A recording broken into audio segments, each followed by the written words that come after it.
Bem-vindos ao Memórias à União. Neste domingo nós temos o prazer de receber Sebastião Florentino de Lucena, o Tião Lucena. E para mim, especialmente, é muito prazeroso, é uma honra até, porque foi pelas mãos de Tião que eu entrei na reportagem. Ele foi o meu primeiro chefe de reportagem, isso lá nos anos 80. Tião, seja bem-vindo aqui ao Memórias à União. E eu vou fazer a você a mesma pergunta que eu já fiz a mais de 20 entrevistados desse projeto que a gente está lidando. Tua história com a União, como foi que começou? Eu estava vindo de Princesa Isabel para fazer o vestibular e o velho estava tendo uma certa dificuldade para me manter em João Pessoa, é agricultor, meu pai era agricultor, presidente do Sindicato dos Trabalhadores Rurais de Princesa Isabel, e eu senti que não havia como eu ficar aqui somente estudando. Precisava arrumar um emprego. Tá? E podia ser qualquer um, podia ser de cobrador de ônibus, eu estava atrás de qualquer coisa. Tive a sorte... Queria ganhar um dinheirinho, né? Tinha que ganhar o dinheiro para pagar o colégio, o curso pré-vestibular, que era o Águia, na época, eu acho que você lembra bem. Agora você é mais novo, né? Mas eu me lembro. Aí tive a sorte de ter uma amiga que conheci em Princesa, que ela foi fazer uma visita à Princesa, juntamente com uma dentista que morava na minha casa, em Princesa Isabel, Ivete, que era irmã de Werneck Barreto. Certo. Ainda é, né? Que está viva. E Ivete disse, olha, eu tenho um irmão que é jornalista, e ele me disse que a União está precisando de repórter. Você topa fazer um teste da União? Eu digo, é comigo mesmo. Aí ela me apresentou a Werneck.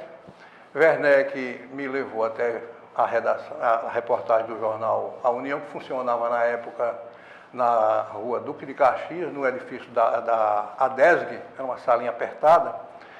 E lá, Frutuoso me recebeu muito bem, me deixou bem à vontade e mandou fazer o tradicional teste, que era aquele de você receber uma pauta com várias perguntas, ir para a rua e voltar com as respostas às perguntas que foram feitas na pauta e sentar lá e redigir a matéria. Quer dizer que você foi mais um que começou pelas mãos de Frutuoso?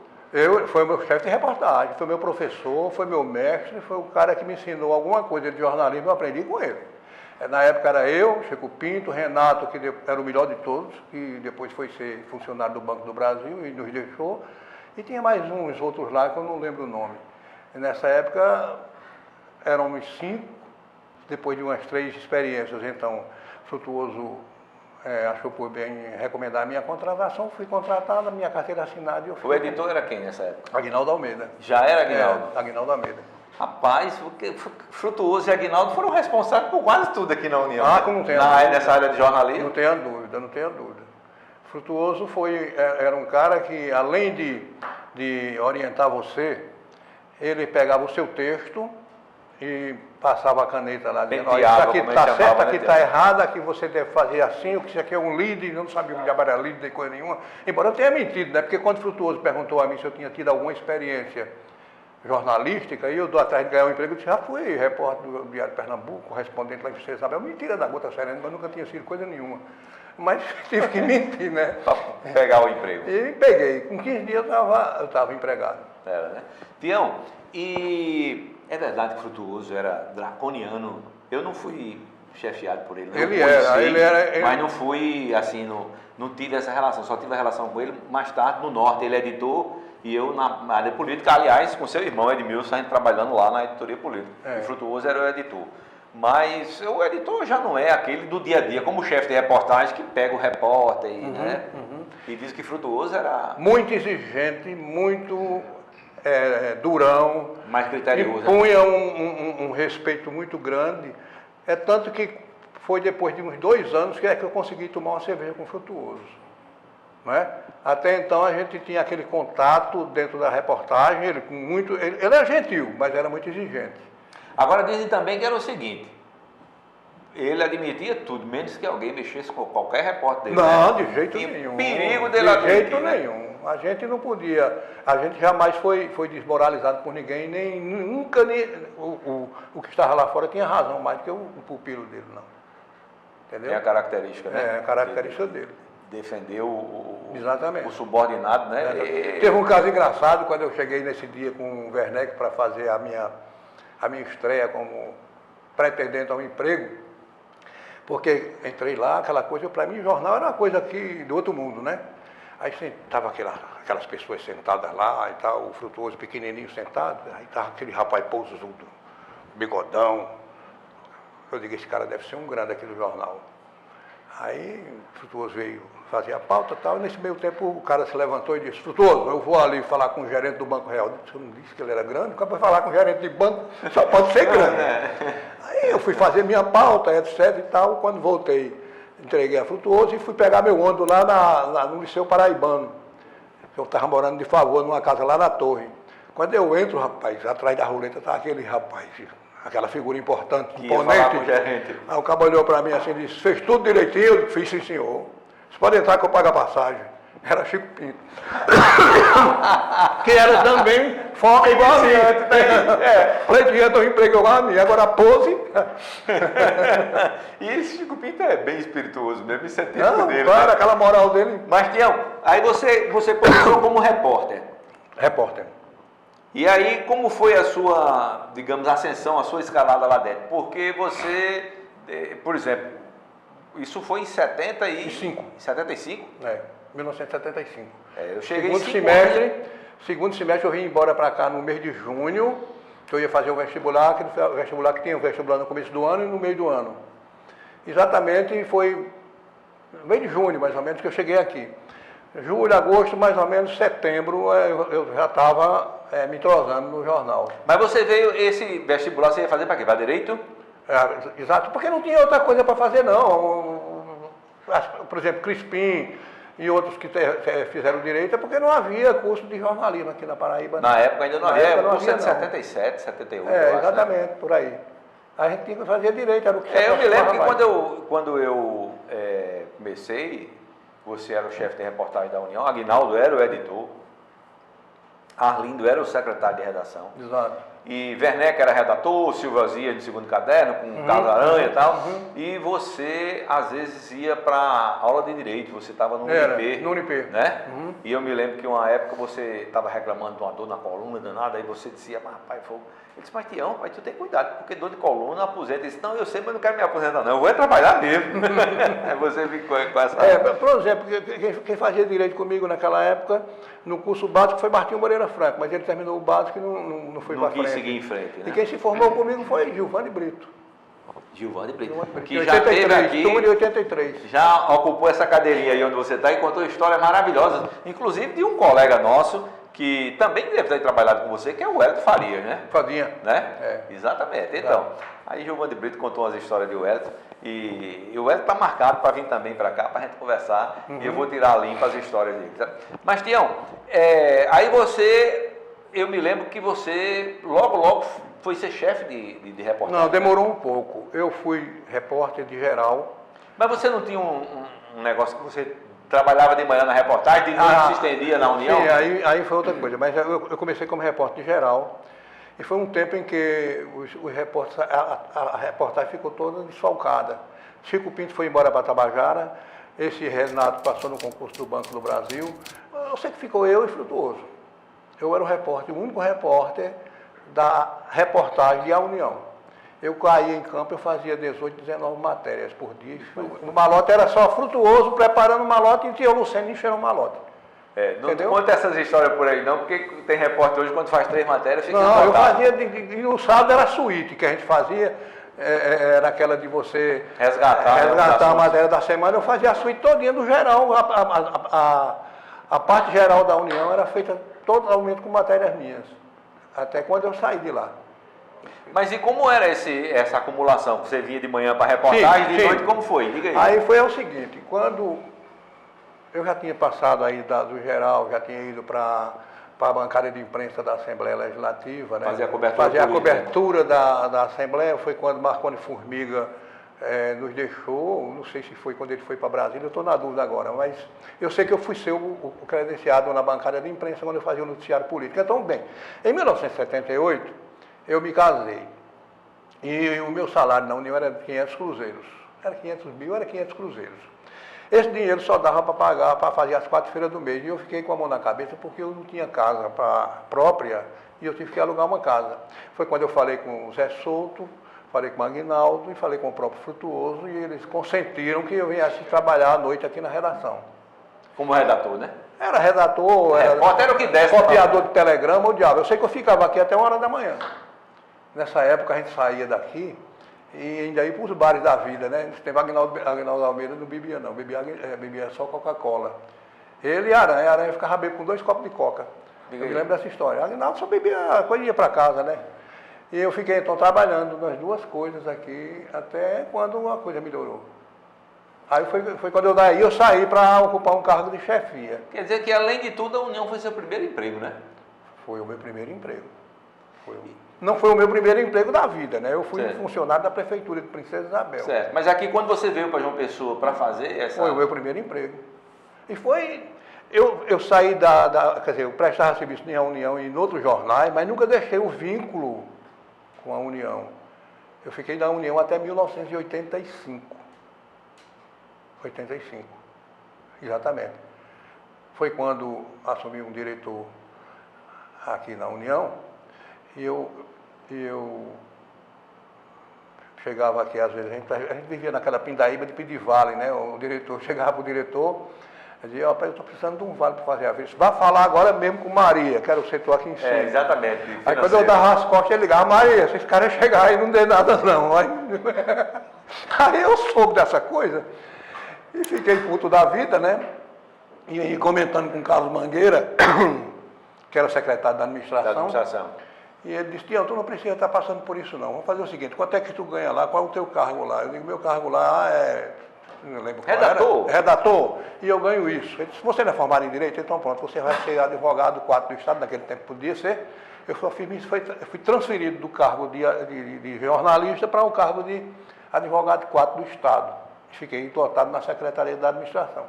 Aí foi quando eu me livrei desses vales, aí quando eu saí da União. Mas, Tião, do jornalismo você nunca se afastou, né? Não, porque mesmo de jeito nenhum. Como advogado, como procurador... Ainda hoje eu estou nele. Ainda hoje é uma doença, é um vício. Embora hoje você atue mais nas redes sociais, né? Você tem um blog... Não, eu tenho um blog, eu não trabalho, mas porque o jornal que resta é esse, né? Aqueles programas de rádio, eu não tenho... Rádio não nasceu para mim. Eu fiz uma participação durante anos no programa do Luiz Otávio, porque eu tinha uma amizade assim, muito próxima com o Luiz. Mas eu nunca gostei, nunca fui chegado. Nem rádio, nem TV, né, TV eu tive uma experiência na TV Master durante alguns anos, mas também eu só era o maior sofrimento do mundo. Não gostava. Ainda hoje eu não durmo bem nas segundas-feiras, porque eu era obrigado a fazer um programa Conexão Mais com o Alex Filho, que saía toda vez, terminava de madrugada e eu perdia o sono na segunda-feira. Então ainda hoje eu tenho dificuldade de dormir na segunda-feira. Tá aí, uma sequela? Nunca ganhei R$1, porque ali só ganhar dinheiro era Alex Filho, o restante era só busca de canhão para ele. Né? Exatamente. Mas, Tião, como é que você conseguiu ficar longe do jornalismo impresso? Aliás, eu me lembro que você teve passagem por todos, né? Por Norte, por Moreira, por Correio da Paraíba, né? Eu fui secretário de redação, editor político, editor do interior do Correio da Paraíba e colunista. Fui também, eu cheguei a ser editor do interior, não sei se eu fui secretário do Norte, mas eu fui repórter do Norte também, muito tempo. Eu saí do jornalismo impresso quando eu estava no Correio da Paraíba, porque foi quando houve uma eleição, eu saí 2 vezes. Na primeira vez foi quando, em 1982, eu era colunista do jornal e inventei de tomar partido por Antônio Mariz, que era candidato contra o Wilson Braga. E o Wilson Braga ganhou a eleição, e eu, naquela minha besteira de ser mal criado, fui entrevistar a Tarcísio Buriti, que depois se tornou meu grande amigo. E Tarcísio Buriti disse, o que é que você quer saber de um cara que é neófito? Porque a gente chamava ele de neófito, né?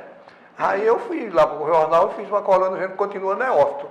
Aí no outro dia, quando eu cheguei para trabalhar, Bolso Gaspar me chamou lá na sala dele, estava Luiz Otávio bem sério. Eu chamei aqui para tu passar lá no setor de pessoal para pegar tuas contas. Aí eu fui demitido do jornal Correio da Paraíba e fiquei muito tempo fora do jornal, em 82. Sim, aí depois tive vínculo com a União, foi quando eu saí em 85. E a outra vez foi depois, já em 1986, 88, quando eu saí da prefeitura como secretário, tinha uma coluna no Correio da Paraíba, e fui ser secretário da prefeitura de comunicação. E tinha uma coluna lá. E nessa coluna eu chamava nome feio, fazia um bocado de coisa. Nessa coluna e ninguém ligava para isso, porque eu era secretário, né? E me lembro que quando terminou meu mandato de secretário, que eu fiz minha coluna na União, no Correio da Paraíba, no outro dia, quando eu fui olhar, porque a gente vai olhar o jornal, né, para conferir, aí tinha um anúncio desse tamanho da loteria no meu lugar. A Helena mandou tirar minha coluna e botou o anúncio, pronto. Aí foi meu adeus do jornal Correio da Paraíba. Mas você teve uma passagem pelo JA também, foi uma experiência de... Não, ali foi o seguinte, no JA, eu fui convidado por Fabiano Gomes, que era o diretor lá do Sistema Correio, dizendo que no JA eu teria espaço e o JA ganharia leitores, pelo meu estilo, aquela coisa todinha. E eu fiz. Até Galvão era quem era o editor e me orientava, e vibrava com aquelas loucuras que eu fazia lá. E um belo dia eu estava em Princesa Isabel, fui fazer uma audiência em Princesa Isabel, quando tocou o telefone. Aí era Galvão. Eu disse, Galvão, Tião, eu estou ligando para você, porque está havendo uma reformulação aqui no JA, e vamos diminuir o número de colunistas. É por isso que eu estou lhe avisando que a sua coluna vai sair. Eu disse, não vai diminuir o número de colunistas não, Galvão, que só tem eu. Como é que vai diminuir o número de colunistas? Aí pronto, eu saí do JA, e no outro dia quem estava no meu lugar era o Giovanni Meirelles. Mas, Tião, e essa verve bem-humorada que você sempre explorou? Porque, repare, mesmo tratando de assuntos sérios, por exemplo, como a cobertura da Assembleia, você foi muito tempo, como as colunas políticas, que você também fez, mas você sempre gostava de uma picardia, de um espinhozinho. Isso vem da onde? Como foi que você desenvolveu isso? Não, eu não sei. Isso deve ter sido. Eu gostava muito de conversar com o Zé Cavalcante, era muito amigo meu. Deve ser efeito Zé Cavalcante para mim, né? Porque eu gostava muito de Zé Cavalcante e tal, e eu lia tudo que Zé Cavalcante escrevia, deve ter sido por isso. Mas isso me rendeu também muito desgosto, sabe, Luiz? Porque eu tenho um catatal de processo nas costas. É mesmo? Eu fui processado várias vezes. Só por isso, Braga, eu fui processado 29 vezes. Depois fizemos as pazes, ele tirou os processos, tudo isso, mas ele me processou 29 vezes. E por outros, né? Outros. Pessoas mas, que não rapaz, entendem. 29 vezes? 29 vezes. E o Wilson era uma pessoa que era até razoável na Não, é porque foi naquela época que ele brigava com o Correio da Paraíba, não é? Eu escrevia no Correio da Paraíba, então ele tudo que saía, não só eu, mas todos aqueles que escreviam alguma coisa com ele mandava o advogado processar. Então teve uma vez que foi a coisa mais engraçada do mundo. Ele, prefeito de João Pessoa, e houve uma confusão na frente da prefeitura, e um cidadão lá que discutiu com ele apanhou lá dos guardas municipais e foi preso. E eu, com a maldade que me era peculiar, eu escrevi que uma certa autoridade alcoolizada, tá, mandou prender um rapaz, porque o rapaz levantou o braço e o cheiro do sovaco do rapaz o incomodou. Aí ele me fez uma interpelação judicial. Senhor juiz, chame o jornalista para dizer se ele estava se referindo ao Wilson Braga como sendo a pessoa que estava alcoolizada. Meu advogado na época foi até Zé Ricardo Porto, que hoje é desembargador. Zé Ricardo fez a petição. Informa a Vossa Excelência que em nenhum momento o meu constituinte se referia ao doutor Wilson Braga quando falou sobre a autoridade alcoolizada, até porque, ao que ele sabe, o doutor Wilson Braga é abstêmio. Aí pronto. Mas, Tião, quer dizer que você, só por Wilson Braga, 29 processos. E algum lhe aborreceu muito? Não. Algum processo desse? Todo ele aborrece, porque você tem que fazer contestação, você tem que ir para audiência e tem que pagar também quando é condenado, e eu fui condenado algumas vezes já. Foi mesmo, Tião? Exatamente. Por liberdade de imprensa, liberdade de expressão. Exatamente. Danos morais. O juiz mete a caneta. Eu fui condenado uma vez, uma pessoa moveu uma ação contra mim por danos morais, porque eu republiquei uma matéria no meu blog, assinada por Marco Marinho, que é aquele nosso amigo de Campina Grande. Aí a pessoa processou a mim e a Marco Marinho. A Marco Marinho porque era o autor e a mim porque deu espaço. Aí A magistrada pegou, recebeu a queixa, a ação, leu e sentenciou sem me dar o direito de contestar, de contraditório. Não, fui condenado tanto pode que a ação foi mantida no tribunal. Sem tu se pronunciar, sem ser ouvido? Não me pronunciei em nenhum momento, apenas no dia do meu recurso, meu advogado fez um discurso lá, mas entrou por um ouvido e saiu pelo outro. Entendeu? E no julgamento, na primeira instância, tu não fosse ouvido? Então, não fui ia ser ouvido. nulo, Tião. Mas foi condenado. E eu estou pagando. Ainda hoje. Rapaz. Realmente é para aborrecer, viu? Aborrece, mas eu nem ligo mais, depois de 70 anos, tudo que vem é lucro. Eu quero dar saber de estar perdendo minha noite de sono por causa de besteira. E como foi essa migração do Tião Lucena, que disse que o rádio nasceu para ele, que a televisão só tirou o sono da segunda-feira, para a internet? Ali foi falta de espaço. Eu não tinha espaço mais de jornal, não é? Eu não tinha espaço em canto nenhum e eu tinha que ter um espaço. Foi quando nasceu a internet, eu fiz um blog para mim, para poder eu falar. E pode escrever, Luiz. Foi o tempo que eu recebi mais processo, foi depois do blog. E depois do blog. Antes o pessoal até que tinha uma certa tolerância. Mas depois do blog... Não, e talvez porque também antes, nos jornais, a gente tem editores, né? Que Tião, rapaz, peraí, exatamente. Pega mais leva aí. Ó, Tião, eu vou fazer o seguinte, eu vou tirar tua coluna hoje para tu ler ela amanhã. Eu devia ter aprendido isso porque eu vivi com o Zé Souto, né? A gente fazia aquele texto da Assembleia Legislativa, acompanhando toda aquela sessão, 3 laudas, 4 laudas a gente deixava aqui, eu já vinha trabalhar de noite e via, né? Aí aquele texto só saía para diagramação, depois que o Zé Souto passava o visto. Aí o Zé Souto pegava o lápis e lia todinho, 50% ia embora na caneta dele. Tipo aquela e era porque a gente fazia aquele texto formal. Sabia, deputado Rui Gouveia, não sei o quê, só o que sabia que era para a União, né? Aí tinha que fazer já dentro dos padrões. Eu devia ter aprendido com ele, não aprendi, né? Aí por isso que eu passei certo Zé Souto de sabor. Aquela figura, né? Hermética, sisuda, né? Mas não sério. Era um cara muito bom. Muito bom. Frutuoso aqui, que você citou como seu primeiro chefe de reportagem, contou a história de como chegou à União. O Frutuoso disse que começou como contínuo. Aí, o editorial era feito por Zé Souto.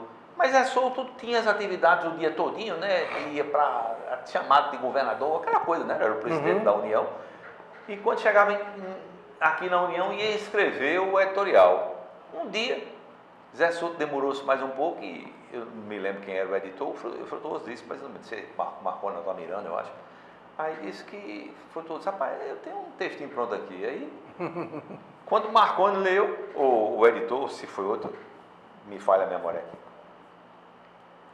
Aí disse, não, isso aqui não tem outro editorial não. Aí botou. Quando o Zé Souto chegou de noite, que foi fazer o editorial, aí o editor disse, rapaz, olha, não precisa fazer não. Frutuoso fez. O quê? Mostra aí. Quando foi? Aí, pode botar. Aí passou o Frutuoso, disse, Frutuoso, amanhã você passa no meu gabinete para eu reclassificar você no jornal. E aí, Frutuoso acendeu. Contou essa história aqui, onde você está sentado aí. É verdade. Ao se referir a Zé Souto, na seriedade.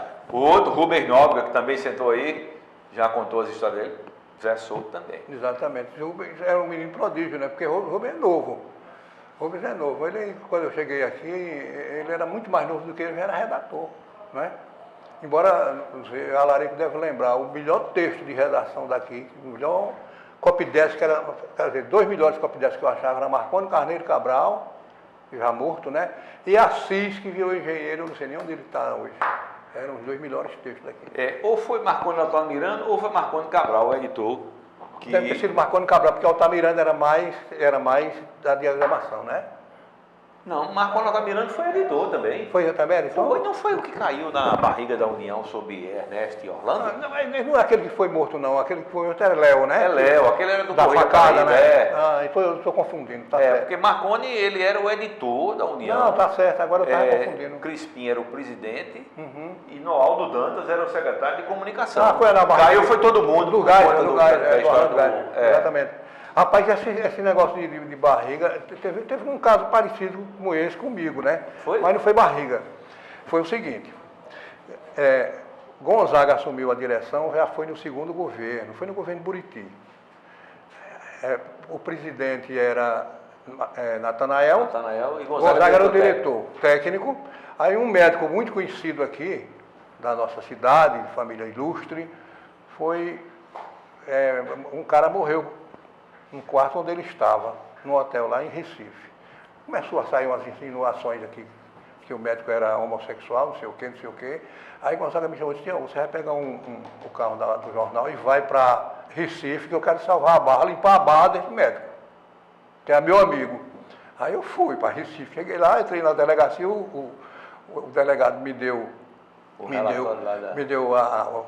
depoimentos, né? Aí eu saí copiando, quando eu olhei, tinha a declaração do médico, dizendo que o rapaz estava deitado com ele na cama, porque estava com frio, ele foi cobrir o rapaz. Aí eu botei isso do coelho, aí lascou mais, ele perdeu a amizade de todo mundo. Pobre do Gonzaga, sobrou para Gonzaga. Eu vou mentir? Rapaz, que situação, hein? Mas, Tião, a gente começou a conversar sobre a internet, aí você disse que foi onde você foi mais processado, não sei o quê, e a gente derivou um pouco a conversa, e a gente contou aí, passou pelas barrigas da União, você contou essa história recentemente, e dessa matéria que você foi com a recomendação do Gonzaga tal, para fazer a matéria, e acabou botando mais molho, mais pimenta na história. Mas eu pergunto a você, você se lembra de alguma outra reportagem assim, que você fez, que você no outro dia olhou e disse, rapaz, coisa bacana, que repercussão. Eu fui o único e o último jornalista a entrevistar o Marculino Pereira, o Caboclo Marculino.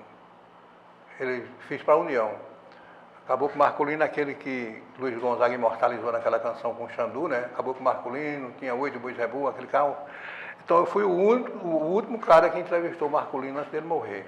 Fiz uma página inteira. Aonde foi que você fez a entrevista com ele? Aqui mesmo, João Pessoa? Não, eu fui para lá.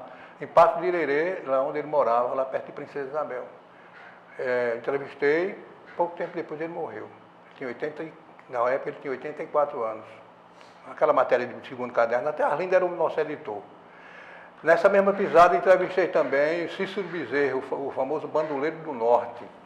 O homem de confiança de Zé Pereira, o homem que matou mais gente do que a coleção de matadores de toda a região do Nordeste. Essas duas reportagens foram fabulosas para mim, porque até pelo inusitado, né? Ninguém sabia nem que eles existiam mais, e eu fui lá descobri eles dois, né? Tanto o Cícero como o Marculino. Agora aí mostrou um certo ecletismo seu, né? Porque você que disse que estava cobrindo a Assembleia, agora foi... Não, porque teve uma época em que, quando Arlindo assumiu a editoria do segundo caderno, ele me pediu para fazer matérias especiais. Eu fiz várias. Contando histórias, causos? Não, matéria assim, como essa de Marculino, como essa fiz uma matéria de página inteira sobre a lagoa do Parque Solano Lucena, tá certo? Fiz um passeio na lagoa, e ali foi sob inspiração de Gonzaga. Eu fiz um passeio na lagoa com um doutor, como é aquele pequenininho que era... Paulo Soares. Não, aquele que era o defensor da natureza, aquele famoso... Lauro Xavier? O doutor Lauro Xavier. Saímos caminhando ali da Flor da Paraíba e fizemos todo o percurso da lagoa, ele explicando, falando sobre aquela árvore, sobre aquela planta, e eu anotando e etc. E depois botei o molho e fizemos. Foi um passeio com o Lauro Xavier na lagoa do Parque Solano Lucena, a página inteira também. Mas voltando aqui à internet, aí você fez um blog e nesse blog você bota muito molho nas coisas, né? É muito mais humor e muito mais... Inclusive ultimamente eu estou fazendo agora somente uma colunazinha, eu estou com vontade de fazer o que Rubens Nóbrega fez. Estou com vontade de me afastar um pouco, para evitar... abrir espaço, né? Para evitar que aborrecimentos maiores venham complicar a vida do velhinho, né? Então eu estou fazendo só aquela coluna de manhã, não estou no afã de estar competindo com ninguém. Meu blog já foi o mais acessado daqui, da região todinha. Era um blog do Tião, até o Antônio Mirel chamava o Boga do Tião, sabe? Aquele deputado. Eu saí até no Boga do Tião, eu disse uma vez no Tribuna da Assembleia, eu vi uma matéria que saiu lá do interior, saiu até no Boga do Tião, eu digo, pronto, eu me lasquei. Aí pronto, então agora eu estou me afastando aos poucos, até não sei quando, vou ficar fazendo só coisas amenas para evitar aborrecimento. Mas jornalismo mesmo no blog não, né? Mas só coluna, só Não, impressão, de vez em só quando uma matéria interessante, eu faço. Aham. Eu cheguei no estágio em que, como diz um amigo conterrâneo meu, Francisco Florencio, a gente chega numa idade, Luiz, que não deve escrever por obrigação, entendeu? Por obrigação, tudo que você faz por obrigação é uma coisa que se torna chata. Então é bom você escrever ter um orgasmo escrevendo, né? Então, quando isso me proporcionar, já que nessa idade a gente só tem orgasmo para escrever mesmo, a gente aposentou. Mas Tião, me diga uma coisa. E essa relação com princesa? Porque você sempre foi um princesense. Eu me lembro, no início da carreira, você aqui, lá vai, chefe de reportagem, depois advogado, e ocupou vários cargos públicos, o secretário, prefeitura, tal, mas você sempre teve essa relação com princesa. Minha terra, né? É uma cidade que a terra da gente a gente ama muito, né? A razão telúrica, né? É a razão telúrica. E Princesa é uma cidade boa, agradável, tem sua história. Eu fiz um livro, a Guerra de Princesa, eu resgatei a história de Zé Pereira. Porque os vitoriosos contavam a história de Zé Pereira como sendo um cangaceiro, um bandido, o cara que fez e aconteceu de ruim. E eu resgatei o lado bom de Zé Pereira. Eu contei a saga de Zé Pereira, a guerra em si eu contei em detalhes. E depois a fuga de Zé Pereira, os meses que ele passou fugindo, disfarçado de vendedor de rede, de vendedor disso, daquilo outro. Às vezes que ele teve um encontro com cangaceiros e teve que... disse, agora chegou minha hora, mas o cangaceiro reconheceu. Disse, não, ele deu um favor, o senhor fez isso assim, assim por minha mãe. Quer dizer, até essas coisas estão contadas nesse livro. E eu fiz a minha parte, né? O que eu acho que Princesa merece. Mas isso aí foi mais um resgate histórico mesmo, né? Foi. Não tem ficção, não. Não, assim, tem né? não tem não. A Guerra de Princesa, fato. Né? Há quem diga que é um livro apaixonado, porque eu enalteço sempre a parte que me toca. Mas não deixa de ser verdadeiro, né? Não deixa de ser verdadeiro, porque os outros escreveram também a parte que tocava a eles, menosprezando a parte dos cangaceiros, e não era cangaceiros. Zé Pereira era um grande homem. Inclusive tem toda a história de uma organização política que ele queria dar ali a princesa, e né? Não era só uma história de... E bota na sua cabeça, se João Pessoa não tivesse morrido, Zé Pereira tinha invadido a capital. Porque os homens dele já estavam em Monteiro. Já estavam vindo para cá. Ele tinha mais homens, ele tinha mais armas, ele tinha dinheiro, ele tinha poder, ele ia tomar o Estado. Carisma, né? Ele ia tomar o Estado. Mas aí mataram João Pessoa, e quando mataram João Pessoa, ele disse, acabou a guerra. Ele mesmo disse, acabou a guerra, e mandou os homens depois as armas. Mas se ele não tivesse, se João Pessoa não tivesse morrido, não tivesse sido assassinado por João Dantas, a história não seria essa que a gente está conhecendo agora. Mas, Tião, deixa eu aproveitar a tua experiência e a tua vivência em outras áreas, inclusive na administração pública e tal, e te perguntar, como é que você viu nessa sua carreira essa mudança radical no jornalismo? Porque você começou num tempo, 18, 20 matérias por dia, o chefe de reportagem extremamente criterioso e exigente, e preocupado permanentemente com o furo, preocupado com o inusitado, preocupado com a objetividade. Aí, de repente, você é testemunha ocular das mudanças que houve na história. O jornal sofreu a pressão da televisão, e daqui a pouco chegou a internet. Você mesmo hoje um usuário privilegiado da internet, com um instrumento a seu favor, que é muito importante, que é o blog. E como é que você acompanhou, como é que você viu, o que é que você destaca nessas mudanças como jornalista? Luiz, eu vou começar dizendo que eu sinto saudade daquele tempo. Daquele tempo que a gente botava um cavalo de aço no pé, não é? Um bloco de papel na mão, com a caneta na outra, e saía a pé atrás da notícia. Quando a gente foi ter gravador, era aquele bichão desse tamanho. Gravador era botar nas costas, né?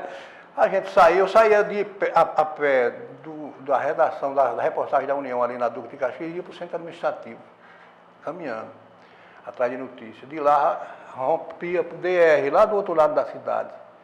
A gente andava, não é? A gente fazia por amor. E ainda tinha tempo, quando terminava de tardezinha, de ir tomar, depois de tomar sopa no viaduto, tomar cachaça, não é? Tomar cachaça, pegar briga, trocar tapa com os caras nos bares da vida. Isso era bom demais, era romântico. Jornalista era liso. Jornalista não tinha carro. O único cara que teve carro no meu tempo que eu me lembro era Dorival Barbosa, que, coitado, deve ter morrido por aí, porque vendia joias e relógios paralelamente à profissão. O restante era tudo a pé, de ônibus. Mas a gente fazia por amor, a gente fazia jornalismo por amor. Acabou esse amor, bicho. Acabou esse amor. Na minha ótica, hoje em dia, acabou esse amor. Quando fui chefe de reportagem, eu não sei, você lembra, quando a gente dava uma pauta ao repórter, ele dizia, mas está sem carro, eu não vou não. Não é? Quando dava uma pauta, mandava a gente se virar. Dá teus pulos. Se vire. E a gente dava furo. A gente dava furos em cima de furos. Quando, por exemplo, no vestibular, que a gente não tinha como competir com o Norte e com o Correio, porque eles tinham mais abertura, mais abrangência, tinha página policial, tinha tudo. E eram até mais próximos da Copeb do que aqui. Não, né? E tinha mais liberdade. Então a gente quando fazia aquilo que a gente podia fazer, sabia fazer, por exemplo, no vestibular. A edição extra da União era primeiro, quem saía primeiro era a União. Chico Pinto, com aquelas pernonas dele, pegava, dava um bote na mão do professor Xavier, me deu aqui, corria. Quando os caras chegavam, ele já estava correndo para a União, para fazer isso. Era um repórter que tinha amor pelo que fazia, né? Não visava o que ganhava, fazia por amor ao que sentia pela profissão. Agora, hoje em dia, não, hoje em dia o negócio está moderno. A gente vê as coisas acontecendo aí, os jornalistas estão tudo ficando ricos, né? É tudo de cobertura, é tudo de carro importado, é tudo sonho doce, não sei o quê. Ninguém almoça mais em casa, ninguém come mais lá no viaduto, nem no Mercado Central. É tudo chique, ficou tudo chique demais. A gente tem que... Você é do meu tempo também, Luiz. Eu estou dizendo aqui esse pessoal mais novo, mais Não, eu me lembro, Tião, que a gente tinha uma história de que fazia jornalismo por diletantismo mesmo. Não queria conversa com assessoria, não queria conversa com propaganda, né? Assessoria você não podia ter assessoria e ser jornalista. Não podia. Se você era assessor, você saía. Eu me lembro que Bill Ramos passou uns tempos como assessor da prefeitura no governo de Hermano Almeida, de comunicação. Bill Ramos deixou o jornal, não é? Bill Ramos, inclusive, eu nem conhecia, porque foi no tempo que eu cheguei aqui, eu fui conhecer Bill Ramos depois que ele saiu da prefeitura. Porque até lá, para mim, Bill Ramos era um cara que ficava lá naquela prefeitura chato, de trás de um birô. Porque ele não acumulava e nem usava o jornal para defender os interesses próprios. Defender seus interesses. Hoje em dia, eu acho que parece que a profissão do jornalismo encampou muito o negócio da comunicação. O negócio da comunicação. Você agora matou a charada. A comunicação virou um negócio. Virou um negócio. Onde você só noticia aquilo que pode lhe proporcionar um resultado. Não é? Você não tem mais coragem de contrariar o grandão. Mas, Tião, e voltando à União, assim, só para a gente não deixar de tocar no assunto, que avaliação você faz, assim, de, por exemplo, quão importante a União foi na sua formação? De homem mesmo, não precisa nem ser de profissional, porque profissional a União foi tudo que eu sou hoje. Tudo que eu sou hoje eu devo à União. Porque se não fosse a União, eu não teria sido jornalista do Jornal O Norte, nem no Correio da Paraíba, nem na televisão, em canto nenhum. A União foi a semente. O aprendizado que a União me deu, nenhum outro jornal dava. Porque eu trabalhei nos outros, você também trabalhou, você sabe disso. O chefe de reportagem, o editor desses outros jornais não tinham preocupação de lhe ensinar coisa nenhuma. Não, a gente já chegava porque tinha sido formado na União. Mas mesmo se você tivesse começando lá, você não aprendia nada. Você não aprendia nada. Na União, eu aprendi, porque eu não sabia de nada. Eu cheguei aqui em Bocó, de Princesa Isabel, Matuto, que eu não sabia nem andar. Eu só sabia pegar um ônibus no Liceu Paraibano e descer na torre onde eu morava. E vice-versa. Está entendendo?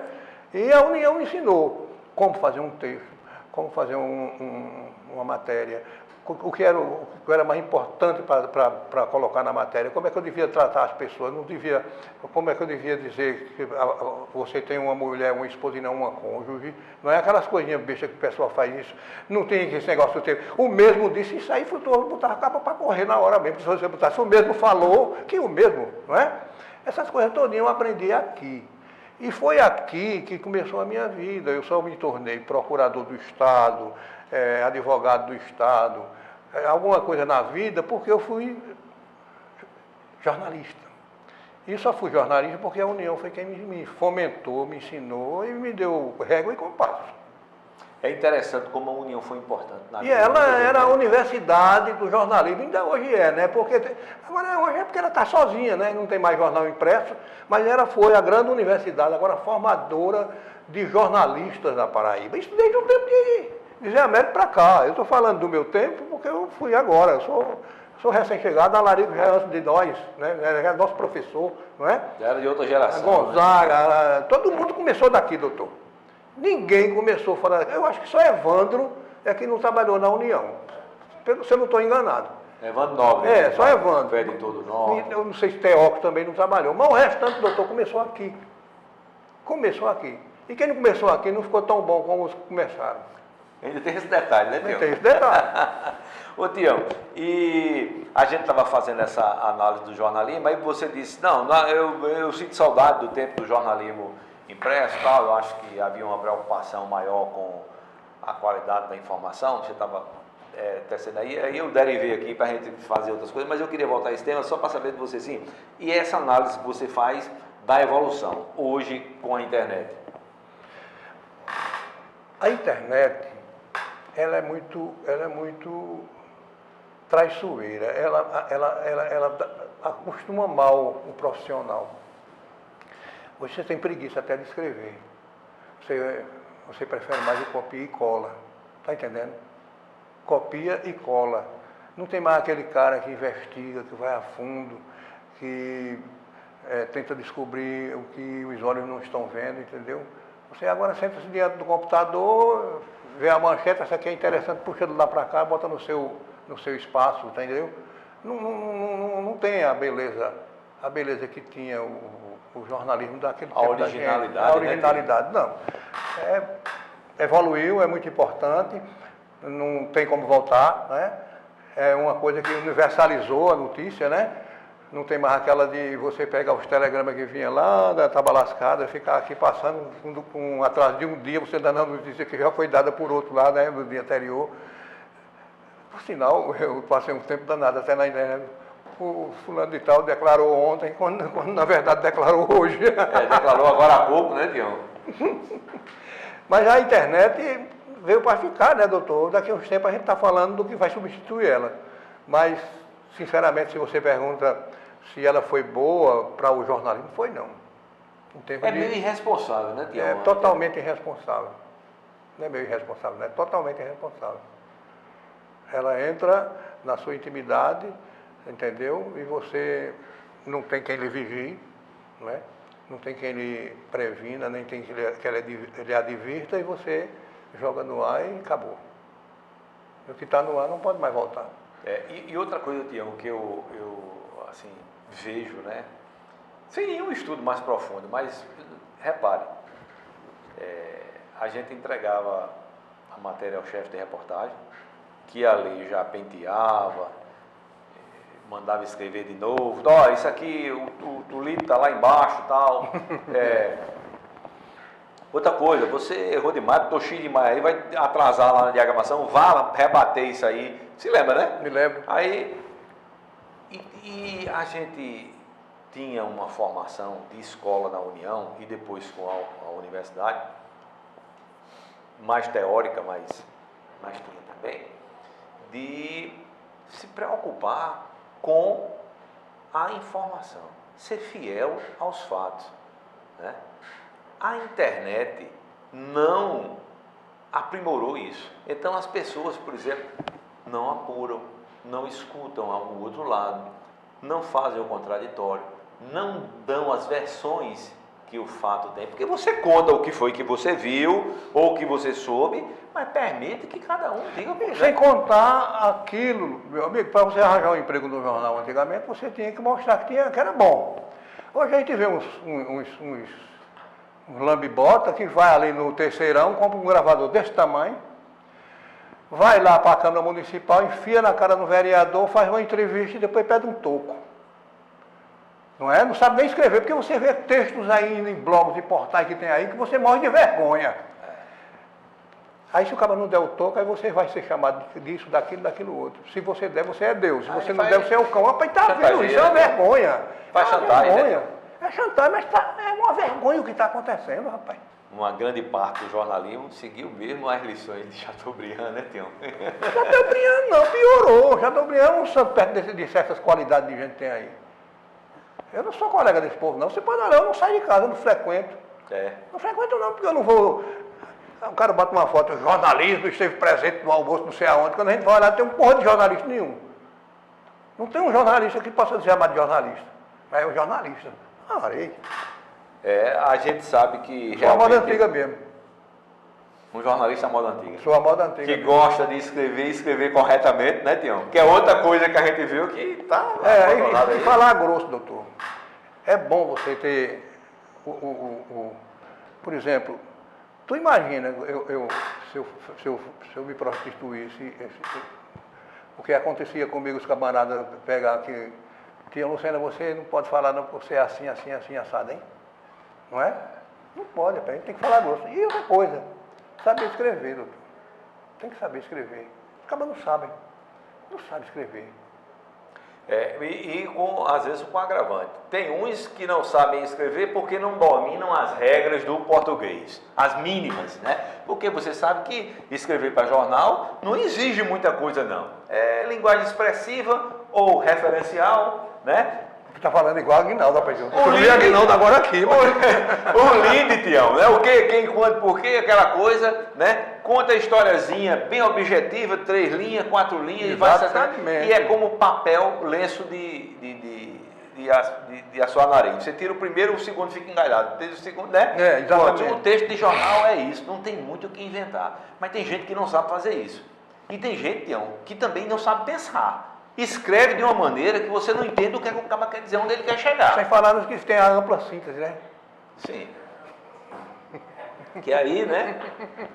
Rapaz, aonde vamos chegar, Tião? Aonde vamos chegar? Eu não sei, bicho, eu não sei. Eu já estou com 70, né? Daqui a 5 anos estou com 75, eu vou me trancar no mato, não vou mais ler nada. Aí eu não sei o que é que vai acontecer mais não daqui para frente. Está preparando uma volta para a princesa?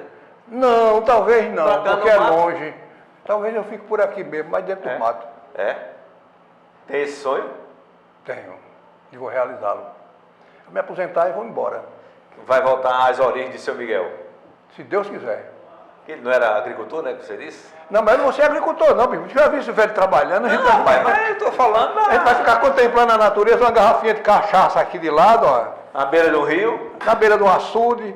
Uma garrafinha de cana, não é? Um pedacinho de queijo de coalho, assadinha na brasa. Olha, nossa amiga aí com a boca cheia d'água. Aí de vez em quando escreve uma... De vez em quando escreve uma loa, né? Uma besteira, né? Isso mesmo. E pronto, deixa o mundo, deixa a vida fluir até se acabar. Nada de preocupação com mais nada. É isso aí que vai... Os filhos tudo criado, né? Os netos tudo encaminhado. Os netos tudo encaminhado e todos os netos têm pai e mãe. É então verdade. Pronto, a obrigação é deles. Não, a gente é só curtir. É, só curtir. Tião, eu acho que a gente perpassou aqui por muitas histórias, muita coisa, mas se você tiver alguma coisa que você queira acrescentar, que a gente tenha passado batida aqui, aproveita aí o tempo, as nossas considerações finais e fique à vontade. Luiz, eu quero dizer que foi um prazer enorme te rever. Fazia tempo que eu não te via. Tanto que ele falou comigo ali de máscara, eu não reconheci porque ele está bem magrinho, né? Está bem esbelto. E eu me lembro de Luiz Gordão, aquela coisa, né? Volumosa, aquele cara bem... Foi um prazer enorme de rever a Larico, né? Eu tinha falado com a Larica ultimamente por telefone, mas a gente nunca mais tinha se visto, né?